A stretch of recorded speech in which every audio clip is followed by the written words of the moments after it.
Well, before you know it, it'll be perfect weather for outdoor dining. The city's overhaul program starts next week. All right, but it does seem like there's a snag with restaurants being able to get approval from the state liquor authority to serve alcohol al fresco. Fox 5's Richard Giacobis spoke to one restaurant owner facing that challenge and is live on the Upper West Side tonight with a little sad look on this romantic dinner. For one, Richard. What's going on? I know, table only for one tonight, Stephen Touch. First of all, it's too chilly to dine outdoors tonight, but it's going to get warmer over the weekend, and that's why restaurant owners like Manny Colon of Manny's Bistro here on the Upper West Side says he's still waiting for his permit to build his Roadway Cafe, which is prohibiting him from even applying for a permit to serve alcohol outdoors. You know, outdoor dining here in the city technically begins on April 1st, but the state liquor authority says so far it's only issued permits for 7 establishments to serve booze outside. The reason? Well, SLA says it's only received 25 applications, and that may be because the rest of them are waiting for the city's DOT to grant permits for new roadway cafes. Sound like a mess for the restaurateurs? You bet. Like 50% of your sales are alcohol. So what happens is now I got to cut staff, I got to cut kitchen guys.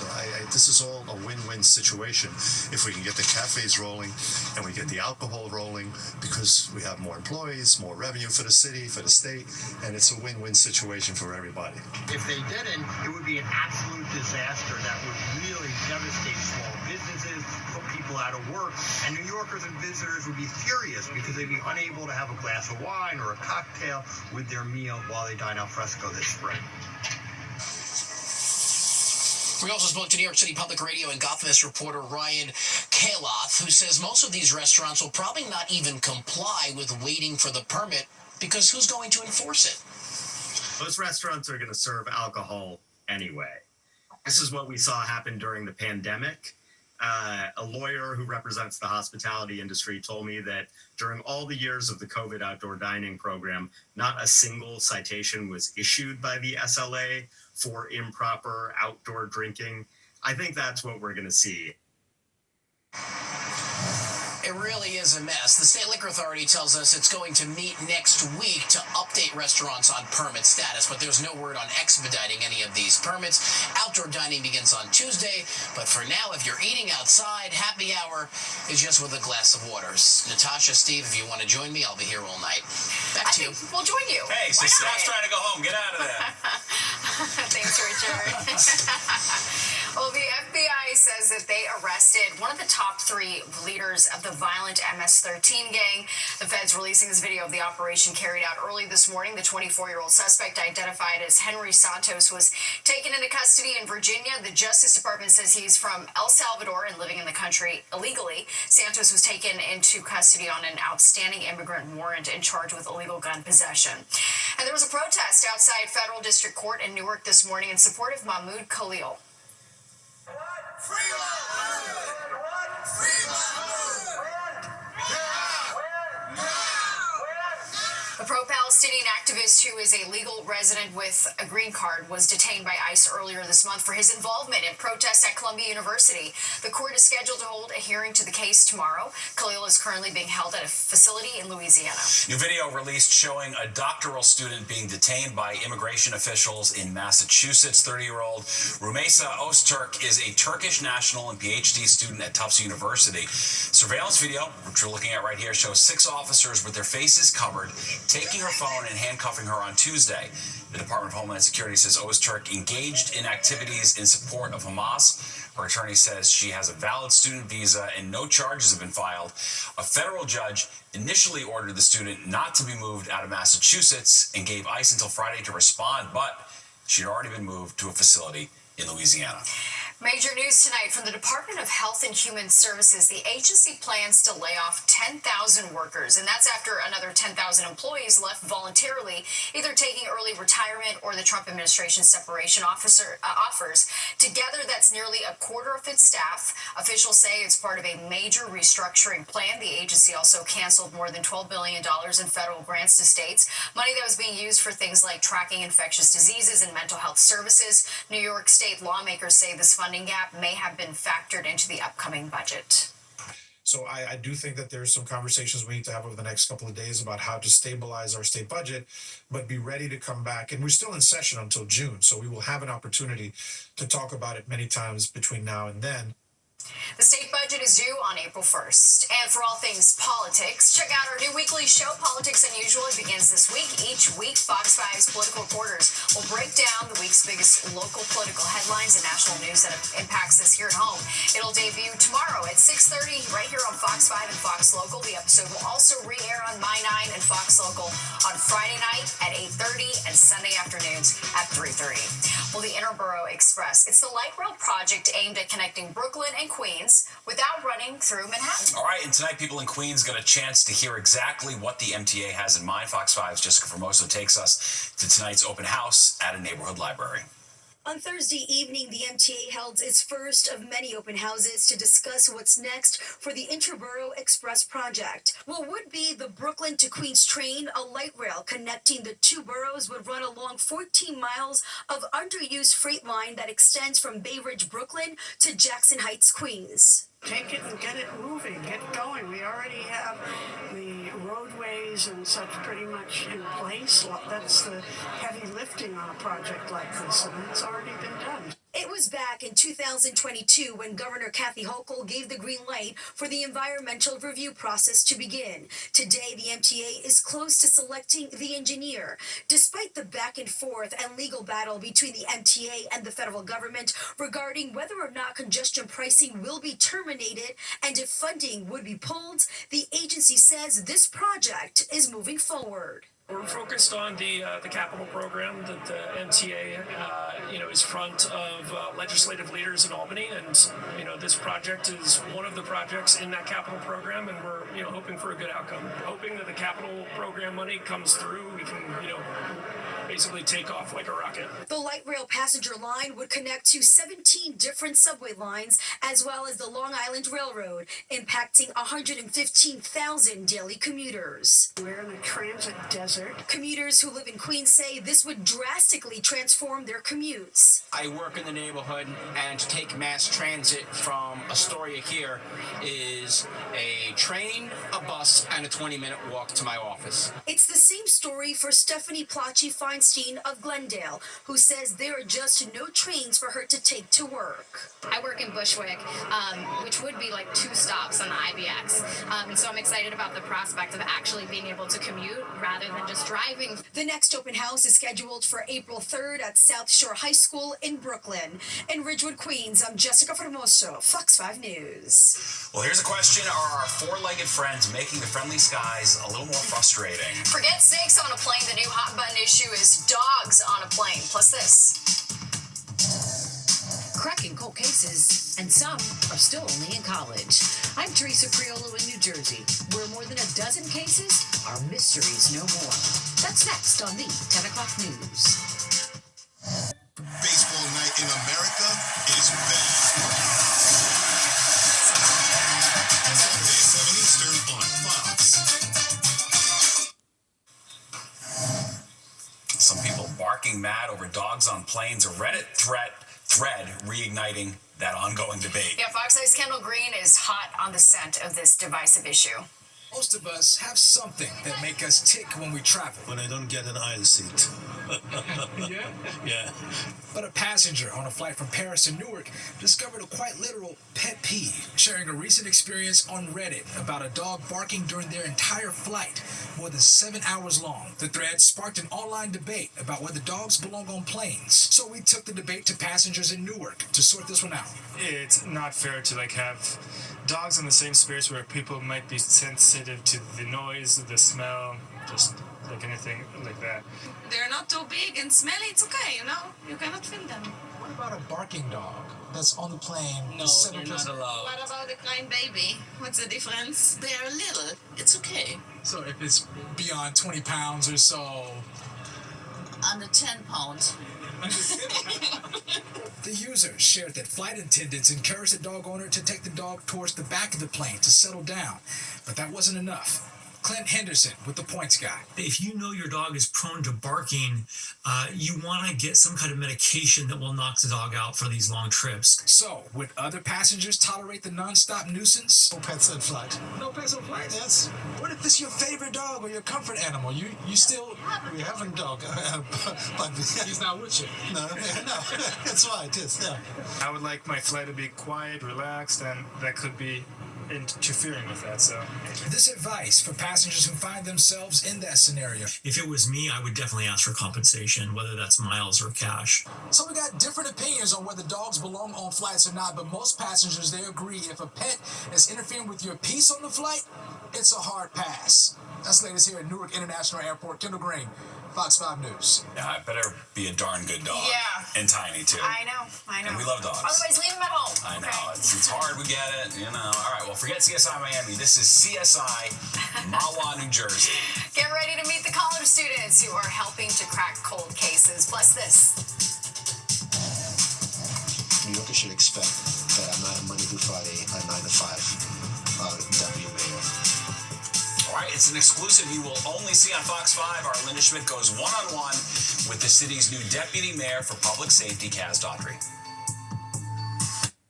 The 10 o'clock news. The new deputy mayor for public safety, Kaz Daughtry, going one-on-one with Fox 5, and he's coming into the role amidst a lot of turmoil at City Hall. All right, Fox 5's Linda Schmidt has the exclusive interview where no topic was off limits. New Yorkers should expect that I'm not a Monday through Friday, a 9 to 5 deputy mayor. I am a Monday through Sunday, sun up to sundown, and sometimes after sundown. Kaz Daughtry, the new deputy mayor for public safety in the city, has been with the NYPD for about 20 years, and he arrives at his new position at City Hall after an avalanche of corruption scandals that have led to multiple resignations at both the NYPD and City Hall. Recently, one of his mentors, former Chief of Department Jeffrey Madry, abruptly resigned after sexual misconduct allegations. What has it been like for you, though, to see some of the top administrators within the NYPD, people that you've known for decades, going down around you? It almost seems like dominoes.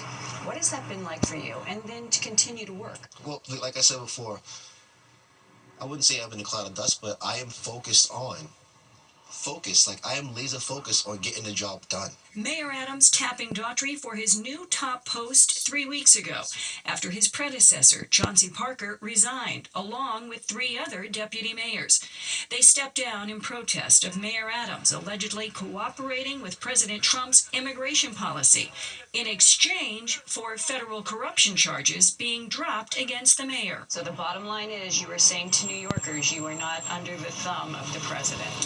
I'm under, I wouldn't say I'm under the thumb like that. I don't appreciate that statement. What I will say to New Yorkers is that they have a commitment from me in this role as a deputy mayor of public safety, deputy mayor for public safety, that I will ensure that when they come into New York City that they are safe and that they feel safe, and that we're going to continue to drive down crime. Daughtry's job is to coordinate city law enforcement agencies on public safety matters. You do have some critics who say that you have risen through the ranks into managerial positions without having the managerial experience, and they equate that to your relationship with the mayor, a friendship and a professional relationship, as well as your friendship and professional relationship with the former Chief of Department Jeffrey Madry. What do you say to your critics? Like I said before, I am focused on providing the services, the essential services that they need for New Yorkers. What I'm asking New Yorkers for is to look back at all the things I've done as a deputy commissioner for operations, the assistant as assistant commissioner, and my time as a not only as a New Yorker but as a police officer. I get stuff done. And Deputy Mayor Daughtry says there is also a major announcement coming in the very near future about dealing with the mentally ill. In the newsroom, Linda Schmidt, Fox 5 News.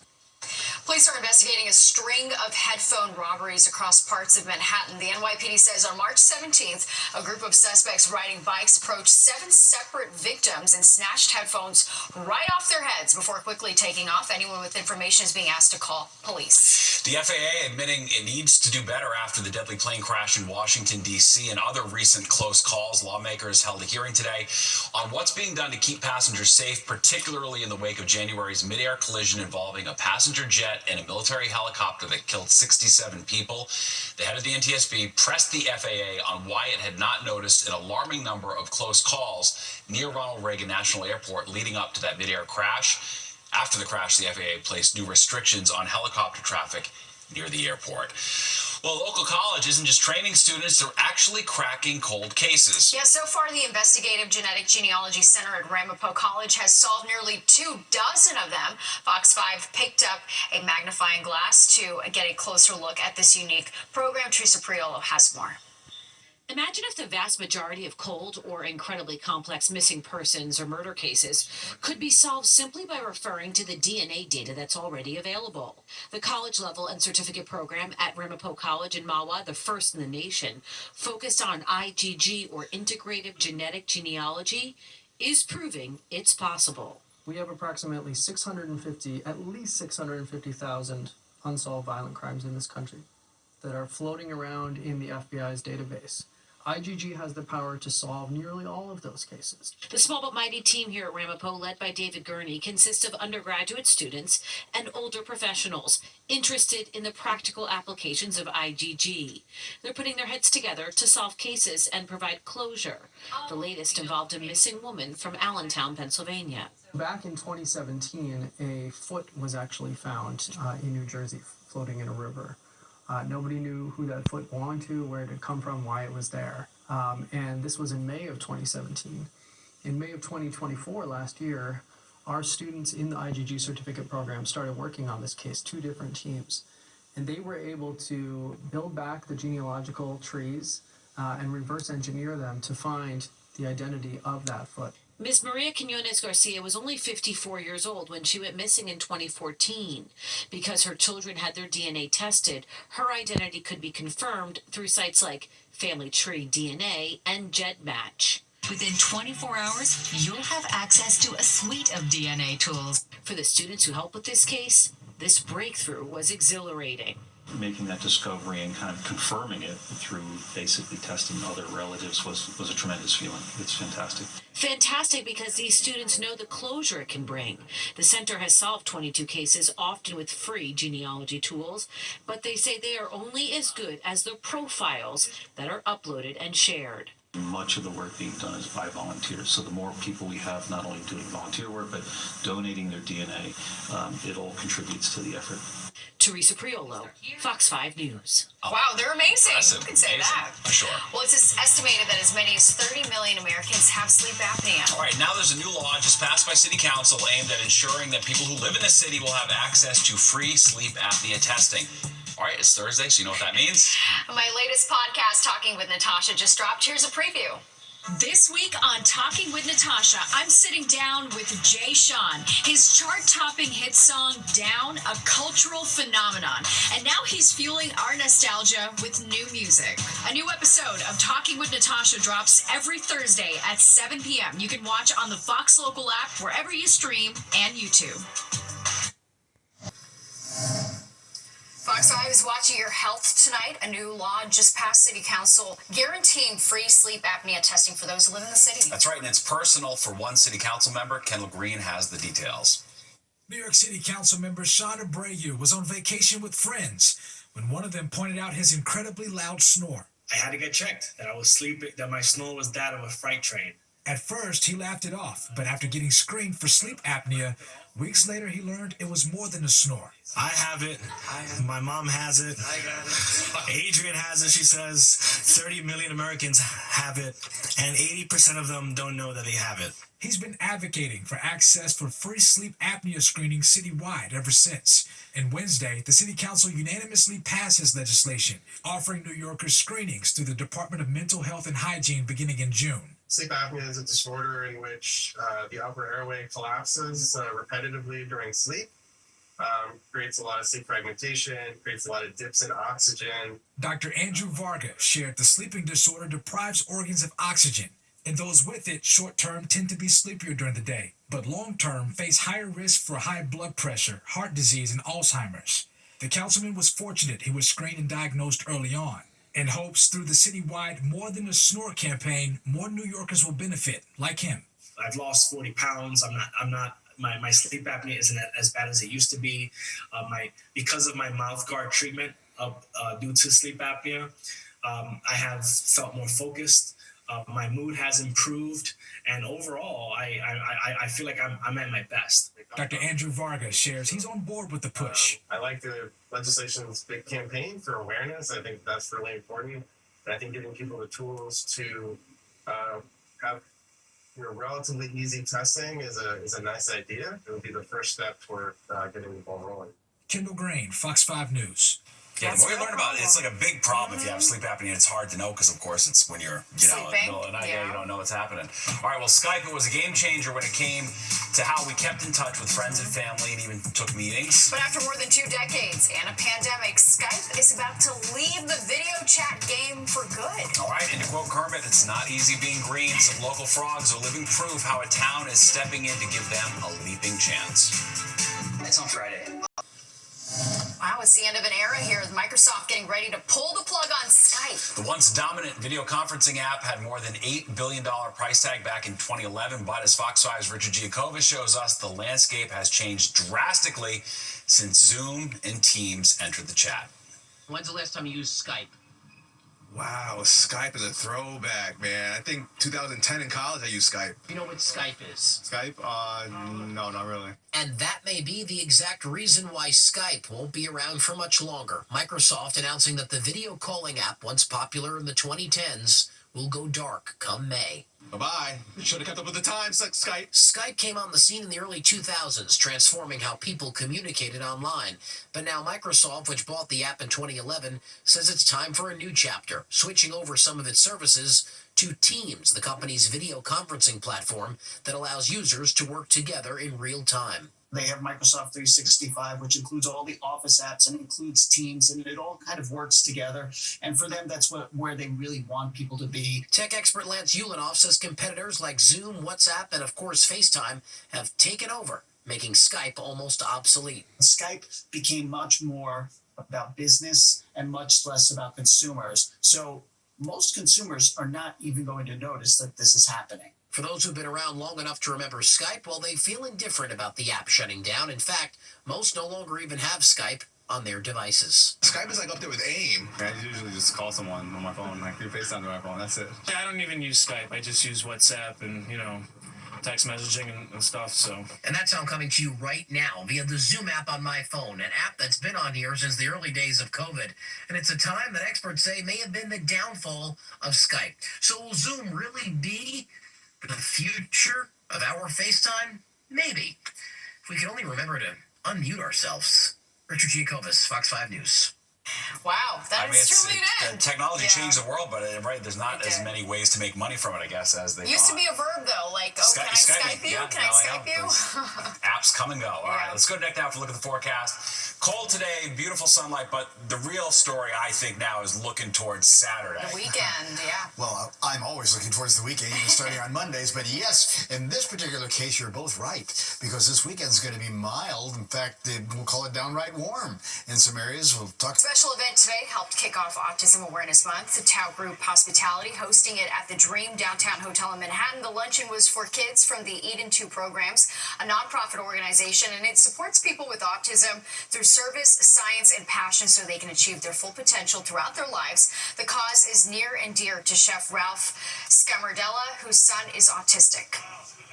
Do a luncheon and we bring the students in and we have them make a salad and a sandwich and eat healthy and enjoy and just see the kitchen and get out of the school at least for a day. Tao says they were the first sensory-inclusive restaurant group by introducing sensory bags and inclusion training for team members back in 2022. Fantastic. Love that. All right, well, forget the Holland Tunnel. This next story is about the Hopland Tunnel. Tonight, we're not answering the age-old question, why did the chicken cross the road? Instead, why did the frog cross the road? this next story is riveting. It's about the lengths that one Long Island town is going to save their frogs. Here's Jody Goldberg. You can hear birds chirp and frogs croak as you drive along this scenic road in the town of Brookhaven.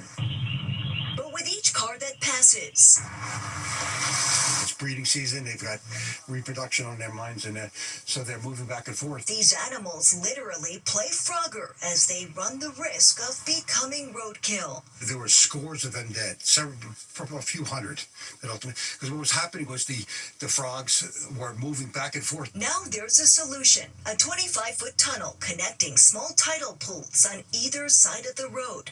It's the first of its kind project for Long Island. Once we installed the tunnel, all the animals kind of figured out that this was the place to go. While the tunnel is wide enough for animals and amphibians to go through, it's not enough by itself. This metal fencing basically creates a wall that guides them to cross safely. Through time, more and more frogs will use it as they get to know it. We've had raccoons moving through it. We've had possums moving through it, chipmunks, some birds actually feeding at the edge. I don't know if they've actually gone through it. This trail camera propped outside even caught a rat and mouse relying on the tunnel to traverse the roadway. Town of Brookhaven's budget overall is $360 million plus dollars. A $40,000 project like this that provides such an environmental benefit, I think is something that was very worthwhile. An over-the-top idea that's keeping animals underground and undercover. In Middle Island, Long Island, Jody Goldberg, Fox 5 News. It's very caring. Yeah, I like lucky that. frogs. I like it too. That's right. Well, here's a look at what's coming up next on Goodnight New York.